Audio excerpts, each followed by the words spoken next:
안녕하세요, 백산입니다. 오늘도 관상학 공부를 한번 해보겠습니다. 제가 주제를 이렇게 잡았습니다. 부모에게 해가 되는 자식 관상. 부모에게 해만 되는 게 아니라 이런 사람하고는 교제를 하거나 친구를 사귀면 해가 되는 그런 관상입니다. 사례자를 놓고 한번 관상을 한번 살펴보겠습니다. 관상을 보는 방법에는 굉장히 다양하게 있습니다. 그것은 관상가가 자신만의 관법을 갖고 사람을 판단하는 방법에 따라서 여러 가지로 해석될 수가 있습니다. 자, 사례자를 한번 보겠습니다. 이 사례자는 45살입니다. 기사를 보니까 2020년도에 기사를 쭉 보니까 이 사례자 역시 음인입니다. 어머니에게 해를 끼친 그런 사례자입니다. 여기서 음인한 것은 범죄를 말씀드리는 것입니다. 그러면 이 사례자의 상을 놓고 한번 판단을 한번 해보겠습니다. 여기는 좀 다친 그런 흔적이 있습니다. 그리고 얼굴이 굉장히 추하게 생겼죠. 이 얼굴 보고 귀하다는 생각은 전혀 느낄 수가 없습니다. 사람은 그 격이 있습니다. 귀격이 있고 천격이 있고 이렇게 사람마다 자기가 갖고 있는 격이 있는 것입니다.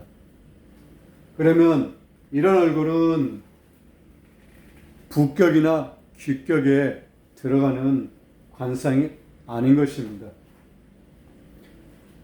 제가 관상에서 가장 중요한 것을 눈이라고 했죠. 그래서 오늘도 눈에 대해서 좀 살펴보겠습니다. 눈을 제가 강조하는 것은 그만큼 관상에 있어서 눈이 아주 중요하기 때문에 제가 강조해서 말씀을 드리는 것입니다.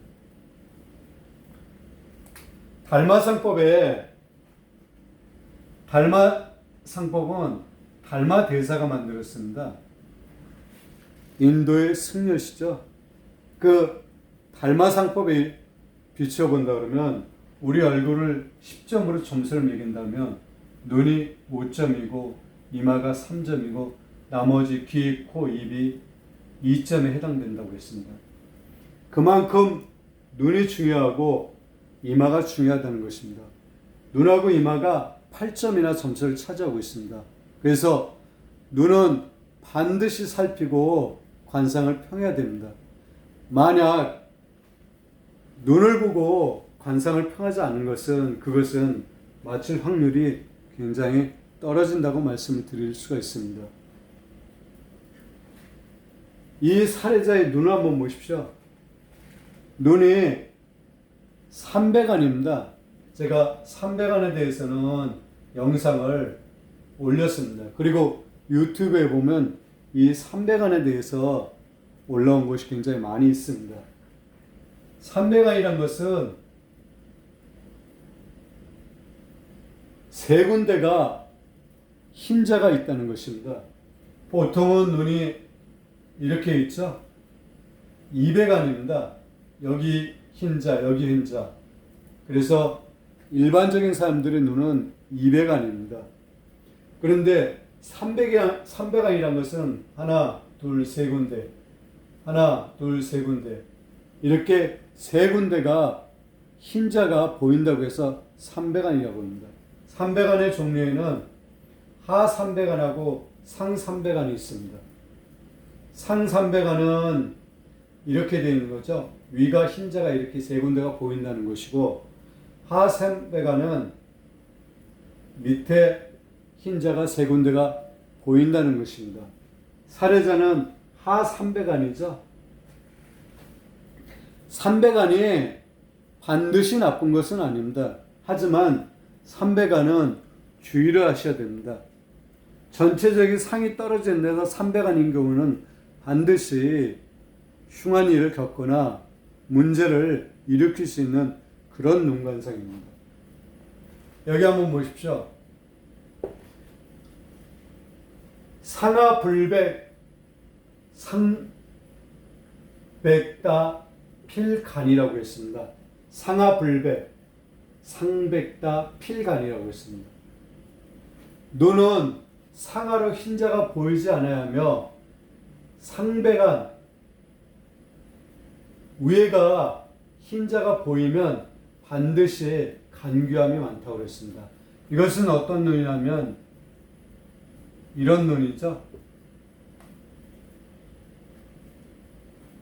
위가 세 군데가 보인다고 해서 상배간입니다.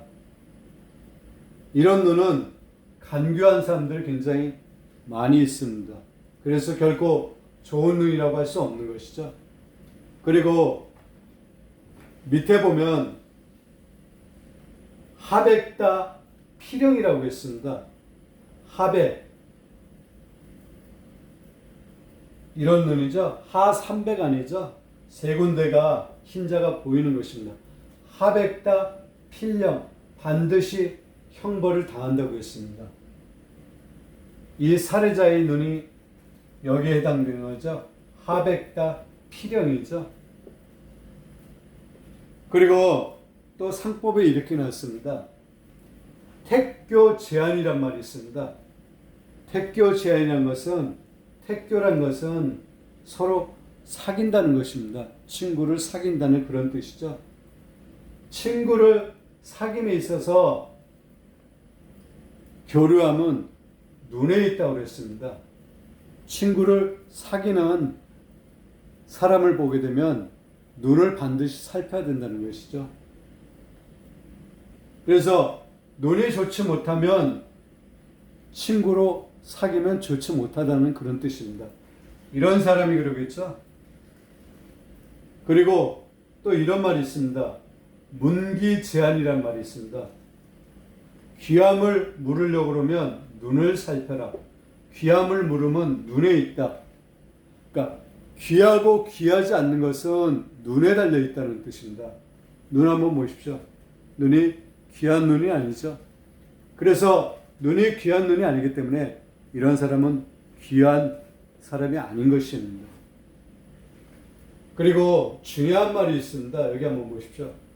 눈의 신이란 것은 정신입니다. 정신이 없으면서 귀하며 장수함이 있을 수 없다고 했습니다. 눈에 정신이 가득해야지 귀하고 장수한다고 했습니다. 이런 눈은 귀하고 장수하는 그런 눈이 아닌 것이죠. 합격의 눈을 갖고 있습니다. 또 그리고 눈을 볼 때는 제가 눈썹하고 같이 보라고 그랬죠. 그것은 왜 그러냐면 눈이 정신이 머무르는 그런 집입니다. 눈썹은 지붕에 해당되는 거죠. 눈썹이 반드시 눈보다 길어야지 좋은 것입니다. 짧죠? 그래서 눈하고 눈썹하고 함께 봤을 때 결코 좋은 관상이라고 할 수 없는 것입니다. 그래서 이 사람은 격이 떨어지는 것입니다. 이 사람이 저한테 관상을 본다 해도 역시 그렇게 말을 할 것입니다. 좋은 관상이라고 할 수 없는 거죠. 입도 좋은 입이 못 되는 그런 관상입니다. 이마 한번 보십시오. 이마가 꺼져 있죠. 결코 좋은 상이라고 볼 수 없는 그런 관상을 하고 있습니다. 그래서 문제를 일으키는 것입니다. 사람의 상은 굉장히 중요한 것입니다. 상을 보고 그 사람을 평가하게 되면 물론 관상가의 실력이라든지 보는 사람이 눈에 따라 틀리지만 그 맞출 확률이 굉장히 높습니다. 그래서 중요한 것은 실력입니다. 실력을 기르기 위해서는 많은 사람을 살펴보면 도움이 되실 것입니다. 그래서 제가 요즘 계속해서 음인에 대해서 관상평을 하고 있는 것입니다. 한번 보시고 여러분도 한번 느껴보십시오. 이런 상이 좋은 상인지 나쁜 상인지 판단을 하신다 그러면 여러분도 관상을 제대로 보시는 것입니다. 오늘은 부모에게 해가 되는 자식 관상, 이런 상을 하고 있는 사람하고는 친구로 선택하여 사귀지 말고 이런 사람은 귀함이 없는 그런 관상이라는 것을 여러분도 이제 파악을 하셨을 것입니다. 다음에는 다른 것을 갖고 찾아뵙겠습니다. 대단히 감사합니다.